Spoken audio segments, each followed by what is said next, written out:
안녕하세요. 반갑습니다. 저는 직방의 빅데이터 랩장 함영진입니다. 벌써 하반기가 시작이 됐습니다. 상반기에도 부동산 시장에 상당히 다양한 이슈들이 있었고요. 오히려 하반기 같은 경우는 여러 가지 과세 강화와 함께 또 최근 이제 금리 인상을 통해서 부동산 시장에 영향을 줄 수 있는 거시경제 환경도 바뀌고 있고요. 또 내년에 대선을 앞두고 최근 각 정당별로 경선이 본격화되면서 부동산 시장에 영향을 미칠 여러 가지 정책의 변화들도 읽히고 있습니다. 제가 데이터를 만지는 사람이다 보니까 실질적으로 이런 데이터를 가지고 주택시장의 현황과 그리고 앞으로의 인사이트를 어떻게 살펴볼지 간단히 말씀을 드리도록 하겠습니다. 아무래도 이제 거래 시장이다 보니 이제 매매 시장의 최근의 트렌드를 좀 살펴보실 필요가 있을 것 같고요. 역시 이제 임대차 시장에 가장 큰 영향을 미치는 것은 수급이라고 할 수 있겠습니다. 그래서 그 수급과 관련된 부분에서는 이제 입주 물량을 좀 살펴보면 좋을 것으로 보여지고요.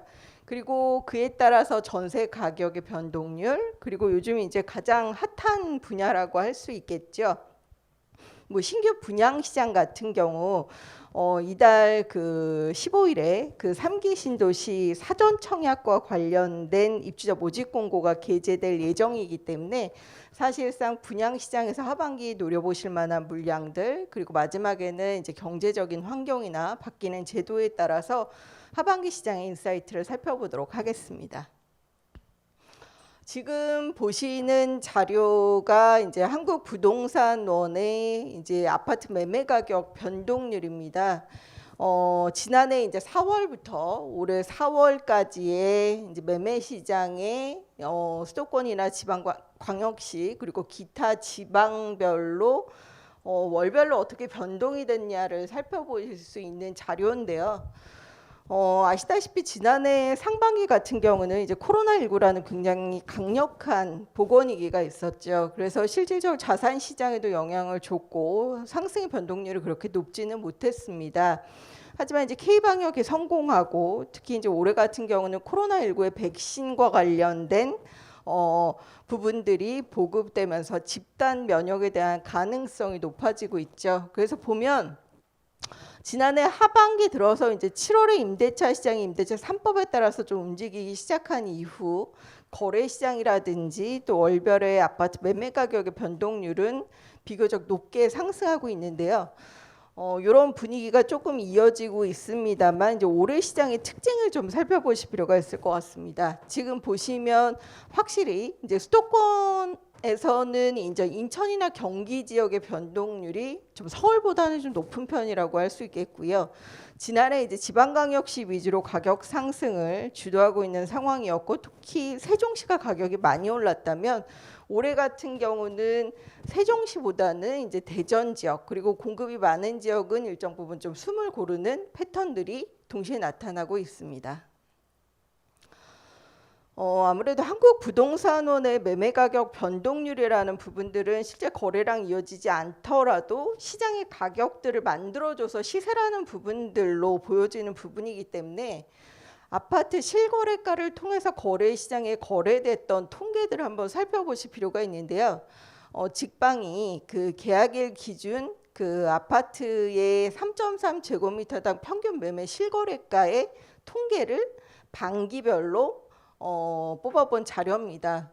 어찌 보면 이 자료가 올해 주택 시장의 흐름을 가장 이제 극명하게 나타낼 수 있는 부분이라고 보여지는데요. 지금 보시면 이제 서울이라든지 세종시 그리고 경기도나 인천, 대전, 제주 같은 지역들이 최근 매매와 전세 시장이 동반 상승하면서 지난해 하반기보다는 3.3제곱미터당 변동률이 더 크게 상승하는 것들을 살펴보실 수 있습니다. 반면에 이제 지방 지역 중에서 최근 이제 공급이 좀 많다고 여겨지는 이제 부산이라든지 대구 같은 지역은 분양 시장에서 일정 부분 선방하는 움직임들이 나타나고 있기는 하지만 실제 매매 가격의 변동률로 관련된 가격의 변화들을 살펴보면 거래가의 수준은 지난해 하반기보다는 올해 상반기 일정 부분 3.3제곱미터는 거래가가 약간 빠진 모습들의 활력도가 좀 떨어지는 부분들이 읽히고 있죠. 그래서 최근에 가격 상승을 주도하는 부분들은 수도권이 중심이 되고요. 지방에서는 이제 대전과 같은 지역이라고 할 수 있겠습니다. 요즘에는 아파트 시장만 움직이는 것은 아닙니다. 아파트 시장의 가격이 단기 굉장히 많이 올랐죠. 그리고 가격 상승에 대한 피로감도 높고 특히 이제 수도권 같은 경우 서울 지역에서는 호당 평균 가격이 높기 때문에 내 집 마련과 관련된 영끌이 일어났었던 지난해 하반기 30대를 위주로 아파트 구매를 많이 하고 서울 지역 같은 경우는 30대도 주택 구매를 많이 하시는 편이긴 하지만 실질적으로 가격 부담을 느끼는 수요층들이 올해는 아파트도 아파트지만 연립이나 다세대 위주로 거래량이 일정 부분 증가하면서 거래와 관련된 시총액도 비교적 아파트가 빠지는 것에 대비해서는 비교적 높게 형성되는 부분들을 확인하실 수 있을 겁니다. 하나 눈여겨보실 부분이 그 인천 지역 같은 경우는 아파트와 관련된 거래량이 이제 지난해보다도 오히려 많아지면서 실제 시가총액이라고 할 수 있는 거래 총액도 지난해보다 높게 나타나는 부분들을 확인하실 수 있을 텐데요. 사실상 수도권 지역에서 주택 가격이 상승하는 부분들은 주로 요즘에는 인천 지역이 굉장히 높은 편이고 뭐 예를 들어 부평구라든지 서구 일대 위주의 전통적인 구도심에서도 매입 수요나 가격 상승 흐름을 보이고 있기 때문에 실제 이런 부분들도 수도권 아파트의 거래 총액에도 고스란히 나타나고 있는 상황입니다. 올해 상반기에 주택시장에 여러 가지 특징들이 있는데요. 흔히 말하는 요즘에 이제 뭐 MZ 세대라고 할 수 있는 뭐 20대들도 주택 구매를 지난 하반기 굉장히 많이 하기도 했지만 주 구매층은 역시 30대, 40대, 50대였습니다. 뭐 예전 같은 경우는 40, 50대가 주택 구매 주력 계층이라고 할 수 있다면 최근에 30대들이 비교적 공격적으로 주택을 구입하면서 지난해부터 굉장히 강력한 주택 구입 수요로 자리 잡고 있는데요. 올해 같은 경우는 전반적으로 30대와 40대, 50대가 지난해 하반기에 비해서는 주택 구입과 관련된 거래 건수가 다소 떨어지고는 있지만 여전히 아파트를 구입하는 주택 구매 수요에서는 높은 비중을 보이고 있는 상황입니다. 그리고 또 하나가 이제 매수 주체별이라고 할 수 있는데요. 보면 이제 개인이 압도적으로 거래를 많이 하고 있죠. 거기에 이제 지난해부터 그 법인 시장 같은 경우는 양도세라든지 또는 종합부동산세와 관련된 부담이 커지면서 과거보다는 거래 패턴이 줄어드는 것들을 확인하실 수 있겠고요. 그리고 실질적으로 사람들이 어떤 면적대의 주택을 많이 사냐라고 봤을 때 전용 면적 60제곱미터 이하, 그래서 60에서 85제곱미터를 초과하는 유형보다는 감소폭이 그렇게 크지 않게 나타나서 비교적 실수 위주의 주택 시장이 거래 시장을 유지하고 있다고 보여집니다. 6월 1일 기점으로 가장 큰 특징이 역시 이제 과세가 강화됐다는 점이죠. 이제 그렇다 보니까 최근에는 9억 원 이하 1주택자에 대해서 특히 공시가격 9억 원 이하 1주택자에 대한 재산세를 다소 0.05%씩 낮춰주는 부분들의 대책이 나오고 특히 7월 8일부터 적용돼서 나오기도 하고 또 무주택자나 생애 최초 주택 구입자가 주택을 구입할 때 LTV를 완화해주는 대책들도 나오기도 했었는데요. 사실 과세라는 부분이 주택시장에 미치는 영향력이 굉장히 강력합니다. 그래서 보면 올 상반기에 증여 건수가 붉은색으로 보면 굉장히 이제 증가하는 패턴들을 읽으실 수 있을 거예요. 왜냐하면 올해 하반기부터 다주택자에 대한 양도소득세 중과에 관련된 세율이 규제 지역 위주로 인상되기도 했었고요. 특히 종합부동산세 관련한 세율이 최대 6%까지 적용이 되면서 상대적으로 과세 부담이 큰 다주택자 입장에서는 자녀에게 증여를 하는 패턴들이 지난해부터 쭉 이어지고 있다고 보여집니다.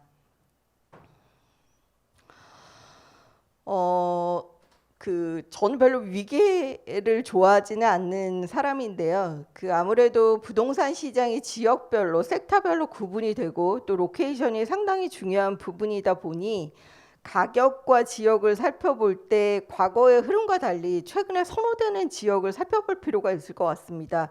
바로 여러분들이 지금 보시는 자료라고 할 수 있는데요. 여전히 압도적으로 2015년부터 2021년까지 지역에서 실제 거래되는 평균 거래 가격의 순위 1등은 역시 서울 지역입니다.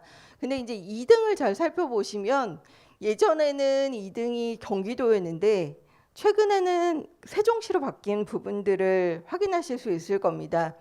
단기적으로 이제 또 선거를 앞둔 계절이기도 하고 또 국회 이전에 대한 이슈라든지 교통망 확충 그리고 공공기관 이전에 대한 여러 가지 이슈들이 반영되면서 과거와 달리 세종시 이상이 굉장히 이제 높아졌다는 부분들을 확인하실 수 있고요. 세종시와 인근에 있는 지역들이 대전이죠. 그래서 이제 올해는 세종시부터 대전의 주택 가격이 더 많이 오르고 있는 상황인데요. 대전 같은 경우도 뭐 예전에는 한 전체 17개 광역시에 한 9위 정도 됐다면 지금은 한 5위 정도로 실제 평균 거래 가격이 높은 순위를 나타내고 있습니다. 그래서 예전 뭐 광역시 위주 그리고 이제 흔히 말하는 부울경이라든지 뭐 대표적인 큰 대도시권의 위주와 관련된 주택 가격의 서열화가 최근 들어서는 흔들리고 있고 여전히 서울의 약진 속에 세종이라든지 대전 그리고 요즘 속초나 강릉 쪽의 주택 가격도 굉장히 오르고 있는데요. 강릉 지역들도 최근 새로운 다크호스로 떠오르고 있습니다. 시장을 흔히 이제 뜨거운 정도로 봤을 때 뭐 가격의 변동률이나 거래량 뭐 이런 패턴도 상당히 중요하겠지만 흔히 이제 높은 가격을 불구함에도 그 높은 가격을 매입하는 흔히 말하는 이제 매도자의 우위 시장이라고 할 수 있는 신고가나 최고가 경신이 상당히 중요한 포인트라고 보여지는데요. 지금 보시는 자료는 직전의 최고 거래 가격보다 크거나 같은 가격일 때 최고가로 생각하고 최근 상반기에서 최고가가 많이 발생된 지역을 표현한 차트라고 보시면 됩니다. 역시 이제 전국적으로 상반기에서 최고가를 경신한 지역의 아파트 위주로는 한 6만 4천 건 정도 되고요. 그 중에 예를 들어서 6만 4천 건의 유형 중에서 최고가를 경신한 것은 거의 37,725개. 그러니까 약 한 60% 정도는 실질적으로 전국의 아파트의 유닛별 거래에서 최고가를 경신했다고 보면 되는데요. 가장 최고가를 많이 경신한 지역은 이제 경기도 지역입니다. 그런데 경기도 지역이 아까 말씀드렸듯이 수도권 내에서 뭐 서울도 거래 가격의 절대치가 높긴 하겠지만 경기나 인천 지역의 가격 변동률의 선방이 굉장히 높다고 말씀을 드리긴 했었는데요. 역시 이제 최고가가 많은 지역들도 경기나 서울 지역 뭐 이런 지역이라고 할 수 있겠고요. 그럼 경기도에서 실질적으로 어느 지역에 최고가가 많이 경신되느냐 궁금해 하실 텐데 지금 보시는 진한 색깔들이 최고가를 경신한 지역입니다. 올해 상반기에 거의 1등은 이제 부천시라고 할 수 있겠고요. 화성시, 남양주시, 시흥시, 그리고 용인시 기흥구라든지 성남 분당, 의정부, 그리고 김포나 평택, 안양 뭐 이런 지역들이 포함되어 있습니다. 한국 부동산원의 시세의 변동률을 보더라도 최근에 이제 평촌이라든지 의왕 쪽의 가격 변동률이 굉장히 높은 것들을 확인하실 수 있는데요. 이렇게 신고가가 많거나 최고가가 많은 지역의 특징들이 굉장히 뚜렷하죠. 대표적으로 과거에 비해서 덜 올라서 가격에 대한 피로감이 덜한 지역, 그리고 3기 신도시 주변에 위치해 있기 때문에 실질적 개발의 호재가 있거나 그리고 GTX 같은 교통망 확충의 호재가 있는 지역들 위주로 신고가가 많이 발생되는 패턴이 있는데 대신 경기도와 서울 지역은 약간 다른 패턴을 보이고 있습니다. 마찬가지로 서울 지역에서도 신고가를 나타내는 최고가를 나타내는 지역들이 있지만 뭐 이런 지역들이 흔히 말하는 저평가 지역이나 서울 외곽 지역뿐만이 아니라 강남 지역들이나 서초 지역도 포함이 되는 거죠. 그래서 비교적 덜 오르고 규제의 수위가 덜한 뭐 예를 들어 80년대 준공하고 토지거래 허가 구역이 지정되지 않은 노원구라든지 뭐 중소형 주택이 많은 강서구에서 최고가 경신이 많이 일어났고요. 그리고 올해 이제 보궐선거가 있었습니다만 서울시장 교체 이후에 정비 사업에 대한 규제 완화에 기대감이 높은 뭐 35층 층고 규제 폐지에 대한 기대감이 높거나 재건축의 속도전에 기대감이 높은 서초나 강남 지역들도 공급의 희소성과 더해서 신고가가 굉장히 많이 발생되는 지역입니다. 인천 지역은 여전히 이제 저평가라든지 GTX의 호재를 받고 있습니다. 지금 보시면 원래는 이제 연수구 같은 지역에 송도가 있기 때문에 지역의 이제 대장주라고 할 수 있죠. 근데 이제 최근에는 부평구라든지 서구 같은 남동구 같은 흔히 말하는 이제 구도심의 중저가 지역들의 신고가나 최고가 경신들이 높게 나타나는 현상들이 이어지고 있기 때문에 사실 이런 움직임들은 하반기에도 조금 더 이어질 것이라고 판단이 됩니다. 역시 이제 전세 시장을 살펴보기 위해서는 이제 수급 요인이 굉장히 중요한 포인트라고 할 수 있는데요. 올해 아파트 입주 물량은 약 22만 호입니다. 그래서 지금 보면 약간 V자 상단 저기 그 좌측 상단에 보시면 약간 V자의 커브를 보이고 있기는 하죠. 그래서 2021년에 22만 호라 지난해보다는 물량이 10% 감소하는데요. 대신 2022년이나 2023년 그리고 이제 장기적으로는 3기 신도시 공급이 있기 때문에 아마 올해보다는 공급은 장기적으로 늘어날 것이라고 생각이 되고요. 이런 부분에 있어서 수급적인 면에서는 비교적 최악의 상황은 벗어나고 있다고 생각이 됩니다. 그리고 올해의 특징이 이제 아파트의 물량이 수도권이 지방보다는 입주가 좀 많은 편이고요. 그리고 보면 상반기가 하반기보다는 물량이 좀 적은 편입니다. 그래서 이제 하반기에 갈수록 비교적 뭐 임대차 시장에 대한 물량의 부담 좀 줄어들 수 있는데 그렇다고 하더라도 이게 이제 가격이 되게 안정될 거냐고 봤을 때는 좀 이른 감도 있습니다. 왜냐하면 임대차 3법이라는 이슈가 있기도 하고요. 그리고 저금리라는 부분들, 그런 월세화에 대한 이슈도 있을 수 있고 또 최근에 보유세와 관련된 부담이 커지고 있기 때문에 일부 입주량이나 신축이 부족한 지역에서는 여전히 세입자에 대한 세부담 전가를 고려할 필요가 있어서 연내 임대차 시장은 가격이 오름세가 유지될 것이라고 생각이 되고요. 수익형 부동산도 관심이 굉장히 많으실 텐데요. 지금 보시는 부분들이 오피스텔의 전국의 입주 물량입니다. 제일 많았었을 때가 2019년이었고요. 그때에 비해서는 지금 이제 8만 3천 실 정도로 전년보다는 23% 물량이 줄고 있는데 대신 이제 오피스텔 시장에서도 공급 시장에서 여러 가지 특징들이 나타나고 있습니다. 이제 대표적인 부분들이 선호하는 공급 면적이나 공급 유형이 변화하고 있다는 것입니다. 예를 들어 올해 같은 경우 흔히 이제 오피스텔은 자본의 이득을 얻는 상품이라기보다는 이제 임대 수익을 얻는 상품이기 때문에 전용 면적 40제곱미터 이하의 중소형이 월세를 받기 위해서 인컴형 상품으로 인기를 끌게 되죠. 근데 지금 보시면 여전히 이제 공급 물량의 면적별 비율이 80%로 역시 40제곱미터 이하가 압도적입니다. 근데 이 비율이 장기적으로 2023년까지 가게 되면은 57%대로 줄고요. 흔히 말하는 오피스텔에서 이제 중형 면적이라고 할 수 있는 40에서 85제곱미터, 흔히 말하는 이제 뭐 중형 면적, 그 예를 들어 신혼부부라든지 아이 하나 있는 부부들이 거주를 할 수 있거나 조금 1인 가구지만 넓게 쓰고 싶은 분들이 아파트의 가격은 굉장히 비싸고 상대적으로 오피스텔은 전용률은 낮지만 가격의 부담이 낮거나 역세권에 위치해 있다 보니 신축 위주로 선택하는 수요를 테이크하기 위해서 오피스텔 공급 시장도 변하는 것들을 눈여겨 보실 필요가 있겠습니다.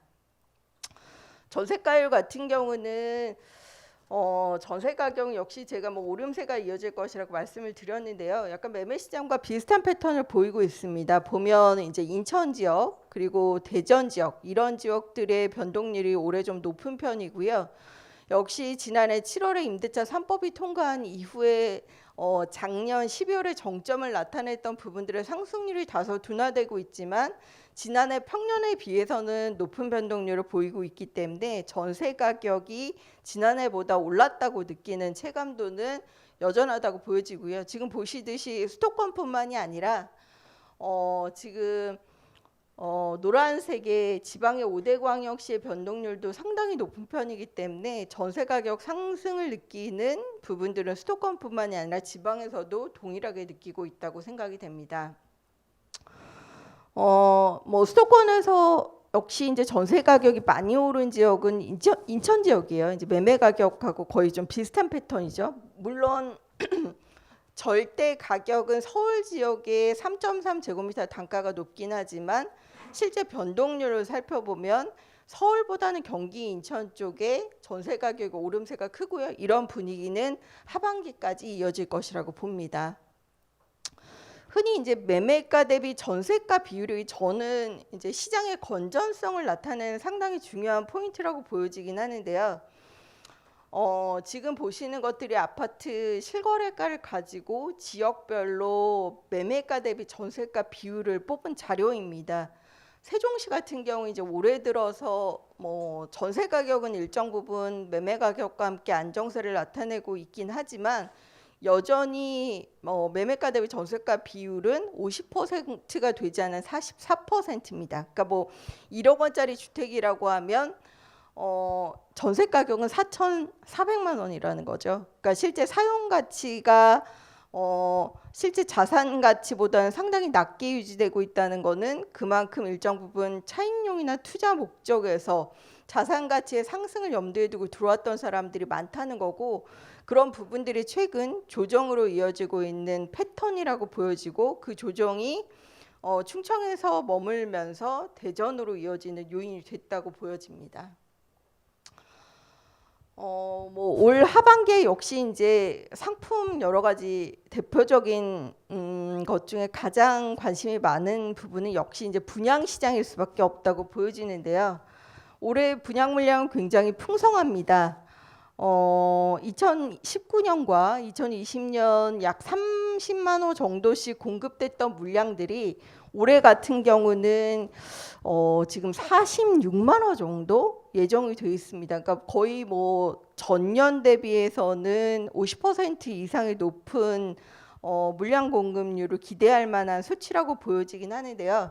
근데 이제 문제는 실제 공급과 관련된 실적률이 굉장히 낮다는 점입니다. 그래서 보시면 벌써 이제 6월이 지나서 7월인데 예정 대비 공급 물량이 한 12만 호 정도에 그치면서 30%도 채 공급이 되지 못했기 때문에 오히려 잔여 물량이 33만 호 정도로 상대적으로 많은 물량들이 공급되기 중이고 이 물량들이 연내 공급이 소화될 수 있다면 뭐 금상첨화겠지만 그렇지 못할 가능성이 있고 최근 뭐 분상제 이슈라든지 또는 뭐 보궐선거 이슈로 지연됐던 분양 물량들이 잘 나오지 않은 서울 지역 같은 경우도 공급 가뭄에 시달리고 있다는 하나의 요인으로 보여지기도 하는데요. 그런 반면에 수요자들의 분양 시장에 관심은 여전히 굉장히 뜨거운 편입니다. 예를 들어 파란색이 전국 그리고 오렌지색이 수도권 그리고 전국 대비 수도권의 실제 1순위 청약 접수권을 살펴보실 필요가 있는데요. 올해 상반기만 해도 거의 114만 명 정도가 청약하면서 상당히 뜨거운 열기를 나타내고 있고요. 청약 경쟁률도 굉장히 높은 편입니다. 지금 보시면 서울 같은 경우는 올해 상반기에 1순위 청약 경쟁률만 평균 124대 1 정도를 나타냈습니다. 뭐 여기 붉은색으로 나타냈었던 시장의 매매 시장이나 전세 시장의 가격 흐름이 뜨거웠던 인천이라든지 그리고 매매 시장이나 전세 시장의 흐름은 다소 안정된 상황에 있긴 하지만 분양시장에서 여전히 뜨거운 흐름을 보이고 있는 세종시 같은 경우도 평균적으로 올 상반기에 183대 1을 기록할 만큼 뜨거운 분위기를 나타냈습니다. 그리고 지방에서는 올해 역시 대장주는 저는 대전하고 제주도라고 보여지는데요. 실제 제주도는 올해 입주 물량이 일정 부분 감소하면서 평균 경쟁률도 11.2대 1로 비교적 높은 수치를 나타내고 있습니다. 역시 청약이 굉장히 과열되게 되면 상대적인 당첨 가점도 높아질 수밖에 없죠. 그래서 이제 서울 같은 경우는 84점 만점에서 60점은 받으셔야 되겠고요. 그리고 대전광역시도 거의 49점, 50점대를 기대하셔야 될 것 같고, 세종시 같은 경우도 59점입니다. 그러니까 사실상 저 금액은 그 커트라인은 안정권이 아니라 당첨을 내가 실질적으로 당첨되기 위해서 마지막에 커트라인은 당첨 커트라인이기 때문에 기본적으로 평균은 더 높다고 할 수 있겠죠. 그만큼 분양시장에 대한 수요자의 뜨거운 열기, 여러 가지가 있겠지만 역시 신축에 대한 장점들이 감가상각에서도 있을 거고, 또 오히려 이제 분상제로 가격 매력도가 굉장히 높아지면서 분양가에 대한 이점이 차익에 대한 기대 심리로 이어질 수 있고, 규제가 덜한 지방 같은 경우는 특히 매매 가격도 오르게 되고 정비 사업이 활성화되게 되면 그런 부분들의 기대감들이 분양시장에 반영되면서 경쟁률을 높이게 되는데요. 근본적으로 분양시장에 청약통장 가입자가 국민의 절반은 2,500만 명입니다. 물론 거기에 미성년자도 있을 수 있겠지만 모수가 굉장히 많다는 것도 분양시장에 대한 이점을 주고 있는데요. 오히려 이제 분상제라는 부분들이 가격 매력도를 높이는 이유도 있겠지만 실거주 의무나 전매 규제가 강화되면서 신축이 입주하고 나서도 시중에 유통되지 못하는 왜곡 현상들이 있습니다. 공급의 희소성이게 되죠. 이런 부분들이 지속되면서 일부 서울과 같은 지역이나 수도권의 인기 지역, 대기 수요가 많은 지역에서는 굉장한 경쟁률을 나타내고 있는데, 사실 분상제가 적용된다고 해서 분양가가 아주 싸지는 것은 아닙니다. 서울 지역 같은 경우도 올해 상반기에 3.3제곱미터당 3천만 원대를 넘어선 상황이고요. 세종시 같은 경우도 분상제 적용되는 물량들이 상당히 많이 나오지만 지난해 그 하반기 대비 올해 상반기 가격은 한 167만 원 정도 분양가가 평당가가 올라가 있는 상황이죠. 그래서 어찌 보면 이제 감가상각이라든지 또는 인플레이션 해칭, 그리고 신축에 대한 선호들이 맞물리면서 이런 현상들이 이어지고 있습니다. 요즘 이제 서울 지역에서 분양을 받으려면 기본적으로 얼마가 있어야 되냐? 3억 원 이하는 올해 상반기에는 거의 없었고요.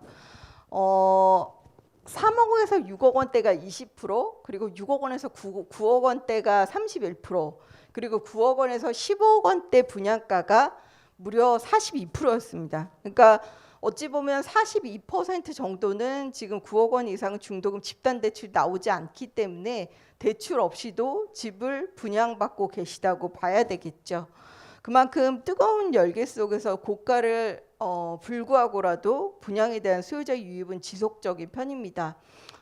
그 이유에 여러 가지가 있겠지만 미분양의 재고가 근본적으로 많지 않아요. 우리가 흔히 글로벌 금융위기 당시에 2009년에 미분양이 16만 호 정도였거든요. 근데 이게 2020년, 그러니까 지난해 1월만 하더라도 4만 호를 넘겼었는데 1년 좀 지나면서 지금 미분양이 15,798호 정도밖에 되지 않습니다. 근본적으로 미분양이 없어서 감소 속도도 최근에는 정체 상태를 보이고 있어요. 그러니까 미분양에 대한 재고가 많지 않다는 부분들, 그러니까 과잉 공급에 대한 리스크를 생각하지도 않고 오히려 청약의 수요가 더 많기 때문에 공급자보다 수요자가 열에 있는 상황이 이어지다 보니 분양의 열기는 하반기에도 지속될 것으로 보여집니다. 그렇다면 수요자 입장에서는 어떤 지역에 청약을 해야 될까요? 아마 이제 청약 통장을 들고 올해 분양하실 분들은 가장 큰 고민이라고 할 수 있는데요. 지금 보시는 지역들이 하반기에 서울의 유망 분양 아파트입니다. 물론 이제 하반기 정도로 예정이 돼 있어서 실제 공급 시기를 가늠할 수 없는 물량들도 있겠지만 뭐 월이 어느 정도 픽스가 된 지역에서는 이 해당하는 분양 물량을 대기하기 위해서 많이 기다리고 계시는데요. 뭐 대표적인 단지가 뭐 둔촌주공이 있는 재건축하는 둔촌 올림픽파크 에비뉴 포레 같은 단지도 좀 눈에 띄기도 하고요. 그리고 뭐 방배동의 데이지 방배, 잠원동의 신바포 메이플자이 뭐 이런 지역들도 관심이 있고, 미정이긴 합니다만 청담동의 청담 삼익 롯데캐슬이라고 한강 조망이 가능한 지역에 삼성동 인근에 분양하는 물량들도 소유자 관심이 많은 지역 중에 하나입니다.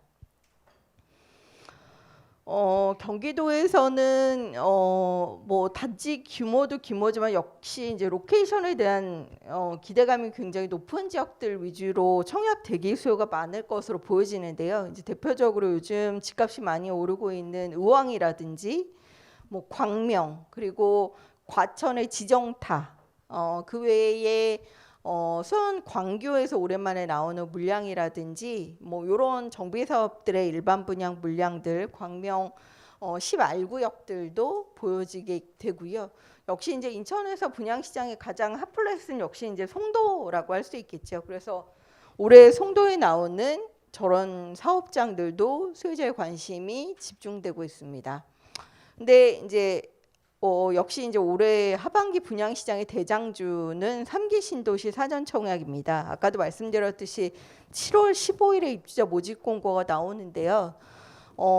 이번에 나오는 물량들이 4차례에 걸쳐서 나오죠. 그래서 7월, 10월, 11월, 12월 이렇게 나오기 때문에 실질적으로 내가 당첨될 때까지 청약한다는 마음으로 순차적으로 청약을 해보시면 될 것 같은데요. 올해 픽스가 된 그 7월에 4,400호 정도에서는 위례신도시, 그리고 위례신도시 남단과 붙어 있는 성남의 복정 지역, 의왕 청계지구가 상당한 청약 열기를 나타낼 것이라고 보여집니다. 왜냐하면 대략의 분양가가 물론 이제 7월 15일에 정확한 분양가가 나올 테지만 위례와 복정지구 같은 경우는 한 6억 원대에서 7억 원까지, 그리고 진접이나 계양 뭐 이런 지역들 같은 경우는 3, 4억 원 정도의 내 집 마련이 가능한 수준이기 때문에 이런 사업장들의 소유자 관심이 높은 편이고요. 특히 전체 물량의 85%가 신혼부부, 노부모 부양, 다전이와 특공 같은 분들에게 공급되니까 특별 공급들도 잘 살펴보시면 좋을 것으로 판단이 됩니다. 뭐 역시 하반기에 가장 큰 리스크는 금리에 대한 부분이라고 할 수 있겠죠. 우리가 잊고 있었지만 2021년만 해도 우리 기준금리는 3.25%였습니다. 그래서 실제 주담대가 5%대가 넘었죠. 근데 이제 지난해 이제 코로나19의 요인 때문에 경기를 부양하기 위해서 더블샷으로 금리를 낮추면서 역대 최저치인 0.5%인데요. 올해 아마 8월 내지 10월에 추가 금리 인상이 있을 것으로 보여집니다. 거기에 내년 상반기 한 차례 금리를 더 올린다고 한다면 지금 0.5%에서 크게는 한 1% 정도까지는 내년 상반기에 금리가 올라가고 더 좀 급진적으로 올린다면 1.25% 정도는 될 것이라고 보여지는데요.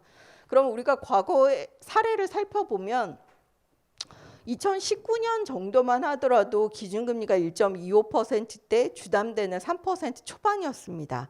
그렇기 때문에 물론 가상금리 같은 부분들을 고려하긴 해야 되겠지만 실질적으로 단기에 주택가격을 금리가 올라간다고 하더라도 시장이 불안 요인이 돼서 주택가격이 떨어질 만큼의 충격이 바로 오기는 어렵다고 보여집니다. 대신 이제 단기 차익을 노리거나 레버리지 이펙트를 극대화하려고 하는 공격적인 투자의 유형들은 확실히 제약이 될 수밖에는 없는 요인이라고 보여지고요.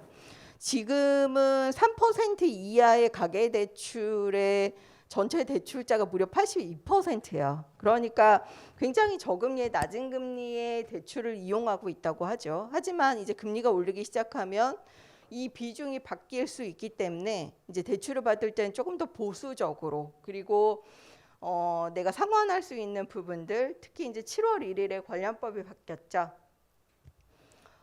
규제 지역에 6억 원 이상의 대출을 받을 때는 차주별로 DSR 40%를 적용하게 됩니다. 그렇게 되면 종전에 대출액이 많거나 소득이 낮은 분들은 추가적인 대출의 여력이 줄어들 수밖에 없기도 합니다. 그래서 이런 부분들을 좀 살펴보실 필요가 있어요. 그래서 최근에는 확실히 이제 한 달에 한 6조씩 그 주담대가 증가하던 대출액이 증가하던 패턴들이 최근에는 뭐 2조 원대로 떨어지긴 합니다만 역시 굉장히 많은 대출이 있고요. 아직은 시장에 흔히 M2 자금이라고 할 수 있는 부동 자금도 굉장히 풍부한 것은 사실이죠. 그리고 뭐 좀 아이러니하긴 합니다만 코로나19라는 부분들이 결과적으로 금리를 올릴 정도로 면역력이 확보되면서 집단 면역에 따라 경제 성장률에 대한 기대 심리가 그 어느 때보다도 높아진 상황이기 때문에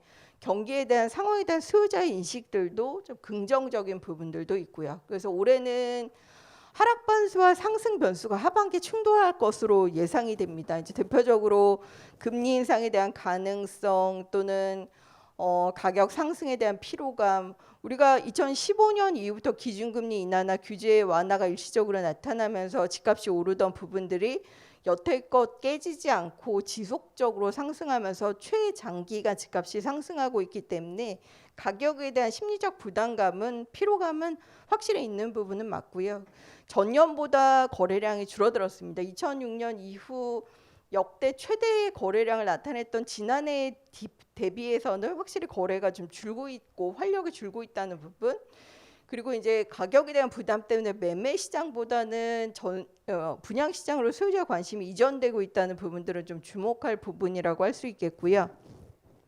뭐 무주택자나 1주택자에 대한 규제 완화는 일시적으로 있더라도 부동산 과다 보유자나 다주택자들에 대한 정부의 대출과 세제에 대한 수요 억제책은 강력한 상황은 여전히 이어지고 있습니다.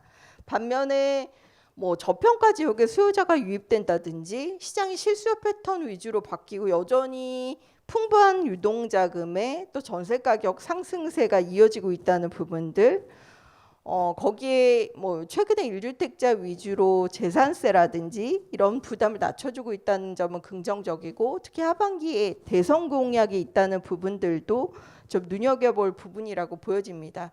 그렇기 때문에 올해 하반기는 단기의 주택 가격이 뭐 지금과 같은 패턴에서 크게 범주를 벗어날 거라고 보지는 않습니다.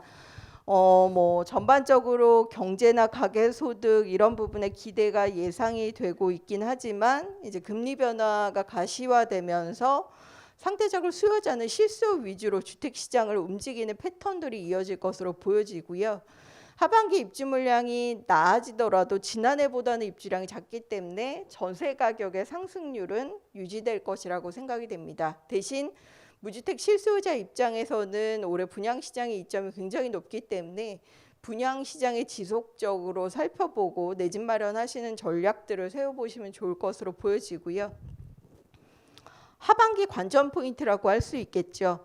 뭐 지금 이제 정당별로 후보자별로 여러 가지 부동산 정책과 관련된 다양한 내용들이 나오고 있는데, 이런 부분들이 과연 이제 대선을 거치면서 어떤 내용으로 전이되고 그게 주택 시장에 어떤 정책적인 요인을 미칠지 조금 더 지켜보시는 관전 포인트가 하반기 주택 시장을 바라보는 내용일 텐데요. 역시 말씀드렸듯이 과거와 달리 단기에 큰 시세 차익을 기대하기는 어렵습니다. 실수요 입장에서 보수적으로 똘똘한 한 채 위주의 갭 투자보다는 거주를 병행하면서 하고 내가 대출을 상환할 수 있는 능력에서 주택을 구입하시는 게 좋겠고요. 기존 주택 시장보다는 분양 시장을 여러 가지 열심히 태핑하시면서 분양 시장에서 여러 가지 기회 요인을 보시는 것들이 하반기에 자산 가치를 지키면서 실질적으로 무주택자가 내 집 마련을 하시는 좋은 방법론이 될 것으로 예상이 됩니다. 네, 강의 마치도록 하겠습니다. 고맙습니다.